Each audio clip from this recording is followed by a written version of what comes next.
Today, we are jumping into the big ideas from Dr. John Van Epp's book, How to Avoid Falling in Love with a Jerk. It's basically a roadmap for making way smarter relationship choices so you can actually follow your heart without, losing your mind in the process. It's that question so many of us ask after a breakup. You meet someone, they seem amazing, the connection feels absolutely perfect, and then somewhere down the road, it just completely falls apart. And you're left just thinking, what on earth happened? How did the person who felt so right turn out to be so wrong? Okay, so take Charlotte's story. She meets James, and he's everything. Charming, funny, super easygoing. They even move in together, and she honestly believes she knows him inside and out. But then things start to shift. He begins pulling away, he gets defensive, detached, and just like that, she's left totally blindsided, wondering if that guy she fell in love with was ever even real. Or, there's Mark's story. He was really drawn to Janelle, and he had this desire to sort of rescue her from a tough past. He poured his all into the relationship, and for a while, it felt amazing to be the giver. But pretty soon, she became moody, started picking fights over nothing. And then it hit him. Mark realized he was stuck in this painful pattern of being in totally one-sided relationships.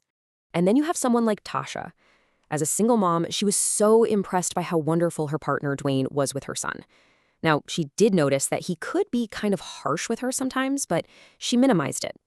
Just wrote it off. Well, after they got married, that harshness blew up into frequent, full-blown rages. And she was left just asking herself, how did I miss the signs? So what's going on here? These stories, they're not just a string of bad luck. They actually show a really common and really painful pattern. We see these small little problems, a harsh comment, a bit of emotional distance, and we explain them away. We minimize them, especially when those feelings of love are starting to kick in. But the problem is, those little issues often grow into the very things that end up destroying the relationship later. Okay, so why do we keep doing this? Why do we overlook red flags that seem so ridiculously obvious when we look back? Well, the book gives a really clear diagnosis for why love is so often blind. Let's get into it. This slide just lays it out perfectly. The book argues that our judgment gets all foggy because our emotional attachment, our heart, gets so powerful that it just steamrolls our logic, our head.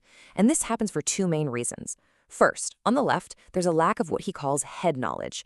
I mean, think about it. Most of us were never actually taught what a healthy partner even looks like. And second, on the right, our heart knowledge gets overdeveloped. We just feel so in love that those emotions cloud everything, and we completely stop thinking critically. This whole battle between our head and our heart, it's not new at all. In fact, if you look back through history, you can see this massive tug of war between reason and romance when it comes to picking a partner. And this timeline really shows you what happened. You can see that in the past, picking a partner was a head-first game. We're talking arranged marriages, super practical decisions based on things like family and status. But more recently, the pendulum swung all the way to the other side, to a heart-first approach, where romantic love, passion, that was the only thing that mattered. We basically went from one extreme to the other. But here's the thing, and this is the big idea. We don't have to choose between them. The book suggests a new motto for the 21st century. Love thinks. And this isn't about shutting down your heart. It's about giving it a brain. It's the idea that you can combine all the resources of your mind with all the passions of your heart and let them work together to guide you. Okay, so that sounds great, right? But how do you actually do it? How do you put love thinks into practice? Well, research points to 5 key areas that you really need to understand about a partner if you want to predict long-term happiness. Let's see what they are. And this framework is just so helpful. See, the things that are easy to spot at the beginning are stuff like compatibility and basic relationship skills. But as this slide shows, the stuff that really predicts success is harder to uncover. You have to dig a little deeper to really understand a person's relationship history, their family background, and probably most important of all, their core character and conscience. And why is that so crucial? Because look, compatibility feels good day to day, but it's character that determines how someone's going to handle stress, conflict, and commitment when things get really tough. And just so you know, this isn't some random theory someone just cooked up. This framework is part of a program that's been taught to over 1 million people. It's been validated by research from Ohio State University and used literally everywhere, from military bases to singles organizations all over the world. This thing is a proven model. So really, the big takeaway here is that there is a smarter way to do love.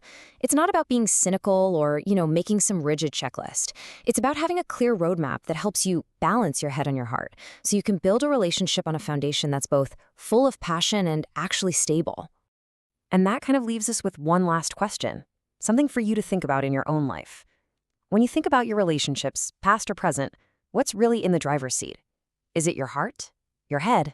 Or have you found a way to let them both lead together?